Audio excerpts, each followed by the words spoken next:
Okay, let's get prepared for this Silent Hill 1 review.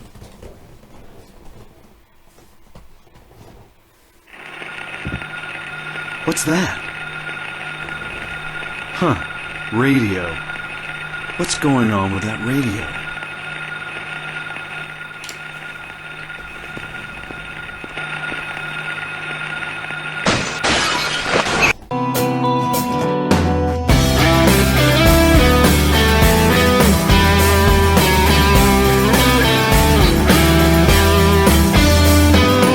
Hey, you Smauglings, what is happening? Hope you enjoyed my lovely bit of acting there at the beginning.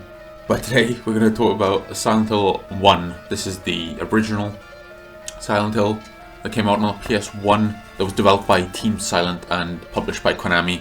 And that is what we're going to do today, because I obviously have a lot of affinity for this game. I'm a big fan of the series, so I wanted to discuss it in this video. And it's obviously a landmark in survival horror and the beginning of one of the greatest horror series in gaming, and it's definitely worth talking about. So I've recently replayed the game and I gathered my thoughts on it, and that's what I'm gonna dish out to you now, Smauglings. So let's get into it. So the game begins with the young man who is on a vacation with his daughter, and they get into a car accident, and after waking from the car accident he discovers that his daughter is missing and he has to locate her in the sleepy northeastern town of Silent Hill. And in the game you will be engaging in gameplay of searching the town for your daughter.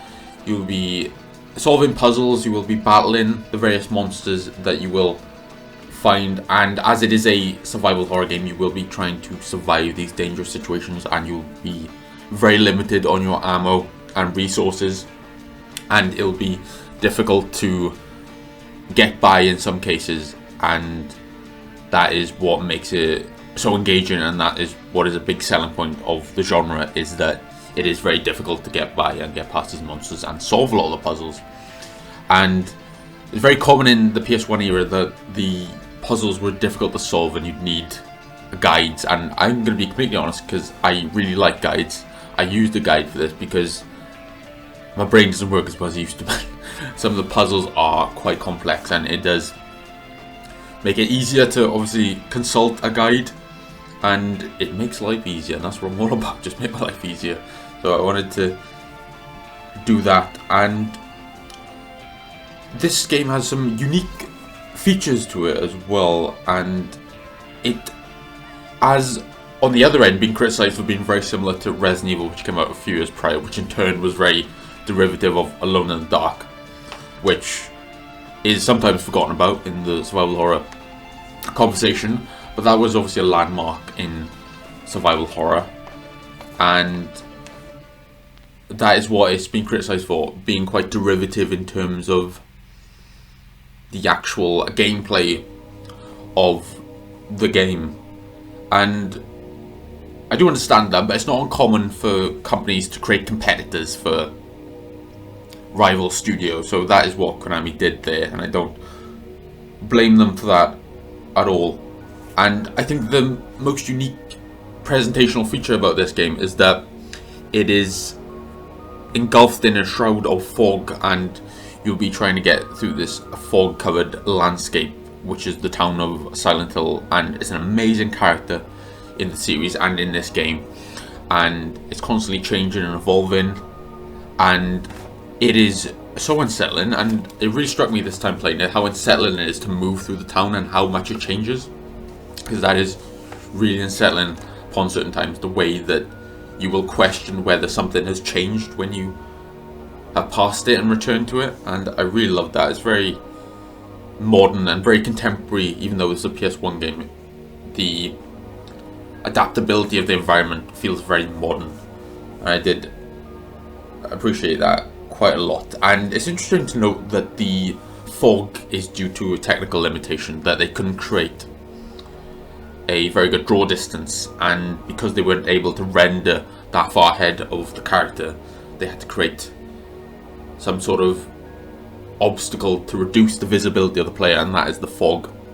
that they created, which became synonymous with the series and very iconic, and that is very cool. That it started out as a technical limitation for the crew, and I really do like that quite a lot.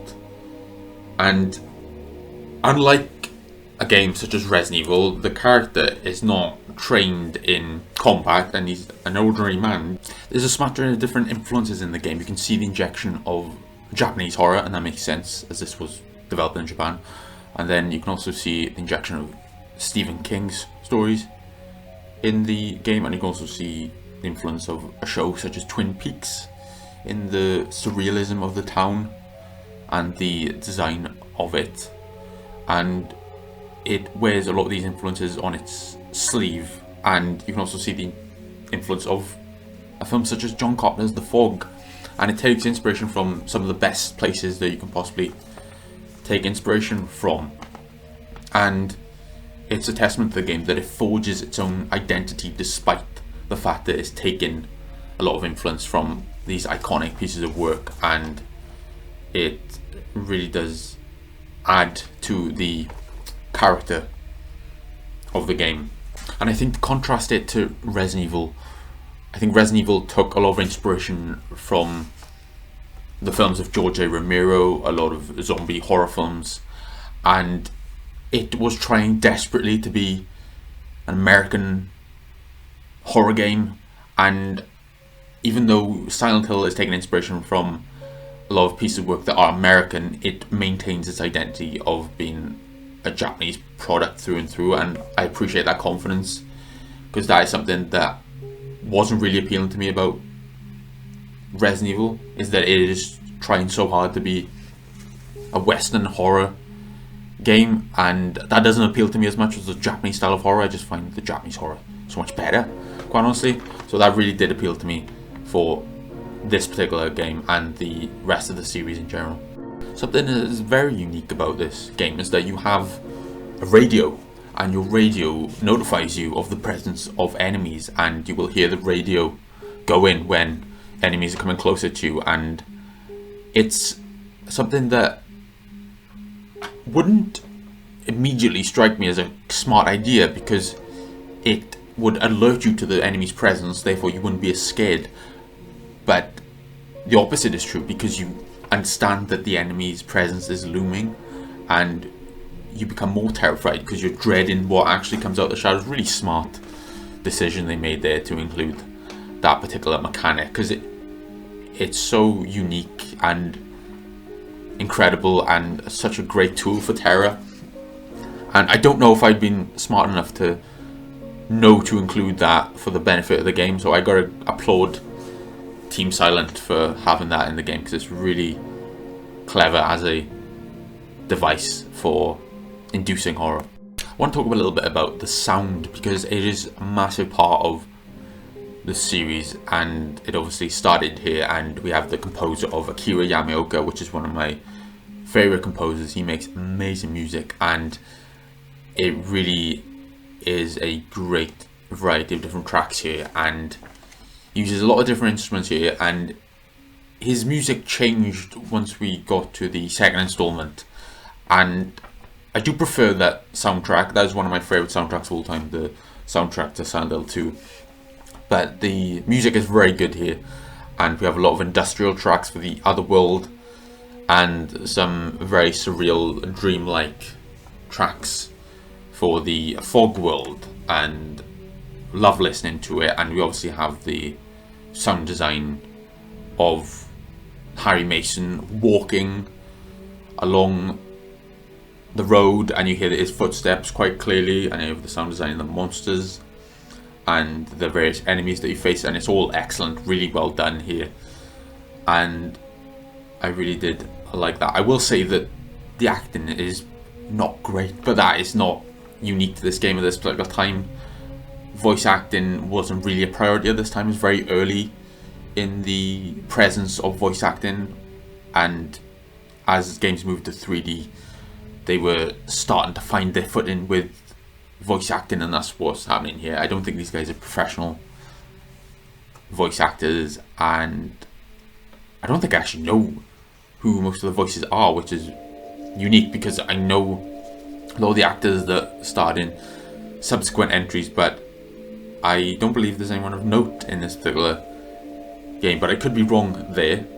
But that goes to show you that voice acting was not a priority at this particular time. I want to talk about some of the things I had a bit of an issue with going back to this game, and some of those things are the controls are very rigid, and they are definitely rigid when you compare them to the further entries in the series. Even though a lot of the subsequent entries have tank controls, you feel like you're a tank going through goddamn treacle in this game sometimes. It is so rigid and makes it a bit difficult to get away from the enemies, but that is also the point.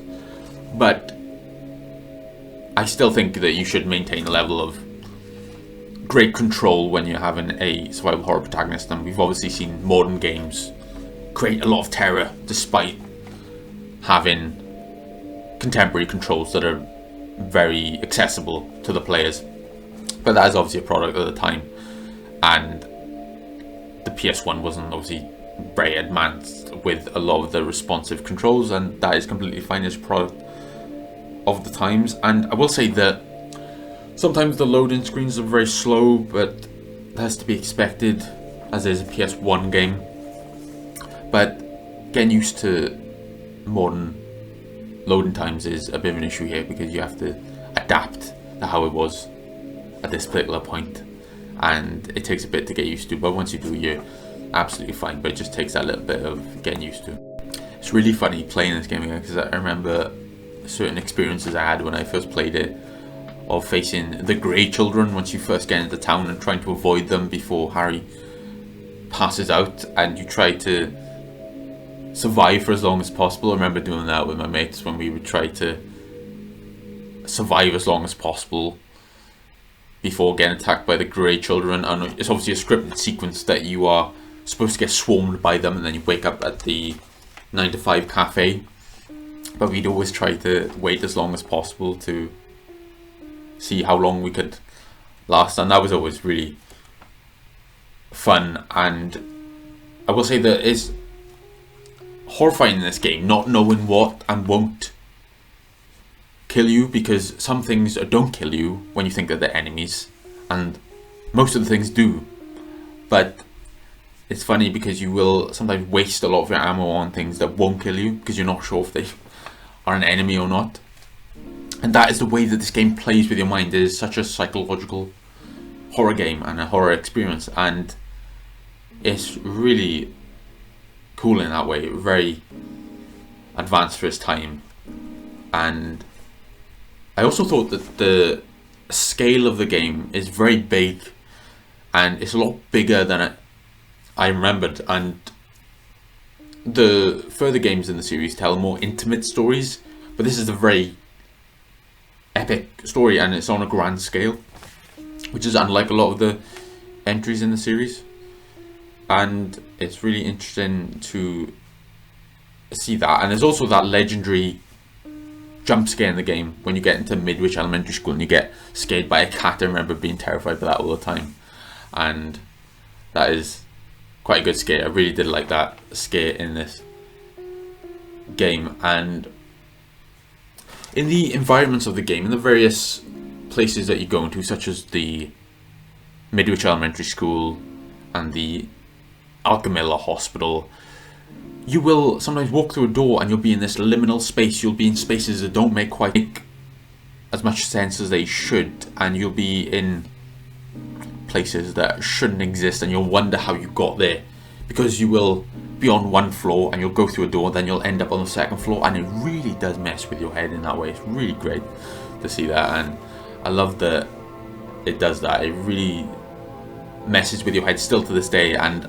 I really enjoyed experiences that. And it is something that really is inspired by the works of David Lynch, as I said, with Twin Peaks and a lot of his works, and how strange and weird it is, and I really did like that.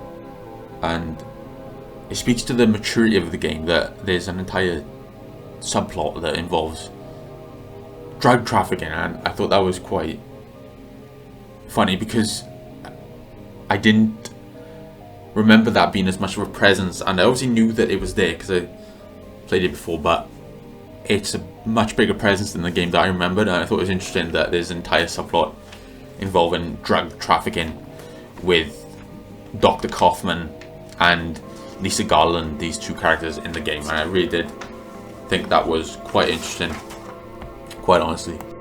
Something I think that is quite ahead of its time in this game is the idea of the father trying to protect someone that he truly loves, and his seeming inability to protect what he truly loves. And we'd obviously get that as a big theme in future games such as The Last of Us and God of War, and it's become something that has become a bit of a joke because we see the dadding of video games where we see a dad trying to look after their kid a lot of the time, and that's what's happening here, except the kid is not there because that kid is missing. And I thought that was quite interesting because it is quite contemporary in that way and forward thinking, because we'd see a lot of that in future generations, and I did like that quite a lot in this particular game.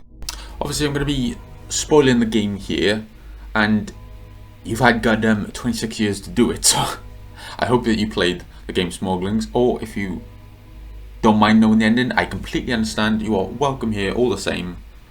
But I will say that I got the best ending this time around, and I used a guide because you have to do the drug trafficking side quest, and this game does have side quests, yes. Another thing that's very important about this game, I had to do the drug trafficking side quest involving Dr. Kaufman, and once you do that, you are able to get the best possible ending.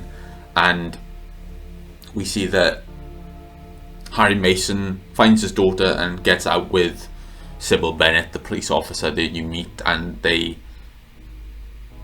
are together, and you see a scene that mimics the scene from the original scene in the game where Harry Mason is with his wife, except this time it's with Sybil Bennett, and they have the reincarnated daughter there, and I really love that. And you have a nice little blooper reel at the end as well, so that is why I always say to watch until the end, because you have a nice little blooper reel there where they do bloopers. Even though it's animated, they mimic a blooper reel from a film, which is quite fun, and I really did think that was really cool that they did that. I'm going to give Silent Hill the original a 9 out of 10.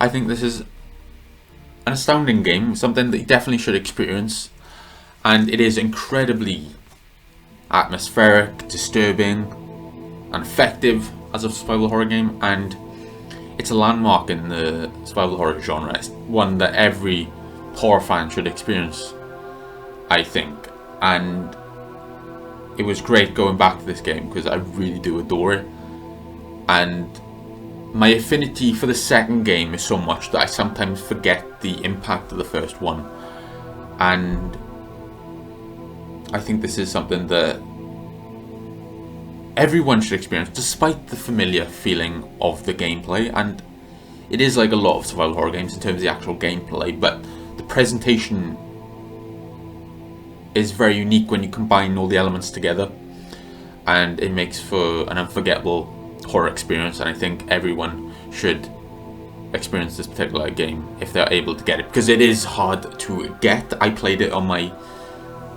PS3 when I bought the PS1 digital copy from the store 11 years ago, so it was quite a while ago that I got it, but I played it on there and love doing it again. And I really recommend that you guys go check it out if you haven't already, Smauglings. So get off this review and go check it out right now.